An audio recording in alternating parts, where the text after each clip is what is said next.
നീ ആരെയും പേടിക്കുന്നു? ഇപ്പോഴേ ദേഷ്യപ്പെട്ടാല് ജീവിതത്തിൽ മുന്നോട്ട് പോകുമ്പോൾ അവർക്ക് നിന്നെ ഒരു പേടി ഉണ്ടാവും. ഇതെന്തായാലും ഞാൻ പറഞ്ഞിരിക്കടാ. നീ ഇവിടെ ഒന്നും വരാം ഒരു ധൈര്യത്തിന്.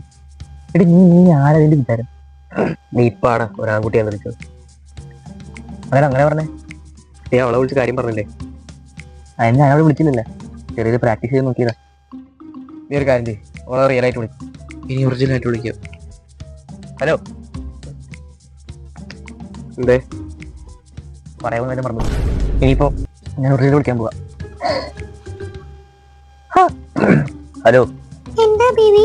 ഒന്നുമില്ല മോളു, ചായ കുടിക്കാൻ വിളിച്ചതാ. ചായ കുടിച്ചോ മോളു? പെൺകോണ്ട് ഇതിനെ കൊണ്ട് ഈ ഒരു കാര്യം പോലും ചെയ്യാൻ പറ്റുന്നെങ്കിൽ വല്ലാത്ത കഷ്ടം. എടാ നിന്നോട് ഞാനില്ലേ ഈ കല്ല് പൊട്ടിക്കാൻ പറയും, ഇതേക്കൂടെ പൊട്ടിക്കാൻ പറ്റുമോ? ഇല്ല. എന്നോട് ഞാൻ അതിനത്രക്ക് പ്രയാസമുള്ള കാര്യം നല്ലല്ലോ പറഞ്ഞു. അവളോടൊന്ന് ദേഷ്യപ്പെട്ട് സംസാരിക്കാനല്ലേ പറഞ്ഞു. എടാ ഈ ഒരു കല്ല് പൊട്ടിക്കുന്നതിനേക്കാളും പ്രയാസമാണ് നമ്മളൊരു പെണ്ണിനോട് ദേഷ്യപ്പെടുന്നത്. കാരണം എന്തായാലും അവർക്ക് പെട്ടെന്ന് എന്താ പറയാ വേണ്ടാന്ന് പറഞ്ഞിട്ട് പോകാൻ പറ്റും. ചിലപ്പോൾ അവർക്ക് വേറൊരാൾ ഇഷ്ടപ്പെടാനും പറ്റും. പക്ഷെ നമ്മളങ്ങനെയല്ല, ആ പോയ ഒരാളെ കുറിച്ച് ചിന്തിച്ചോണ്ടിരിക്കും. അതാണ് പൊന്നു കാണുന്ന നമ്മൾ വ്യത്യാസം. നമുക്ക് നോക്കടാ, അവള് പറഞ്ഞു നോക്കാം. ഞാൻ പറഞ്ഞത് ശരിയല്ലേ? ശരിയാണെങ്കിൽ ഒന്ന് കമന്റ് ചെയ്യണേ, സബ്സ്ക്രൈബ് ചെയ്യണേ, ലൈക്കും കൂടെ ചെയ്യണേ.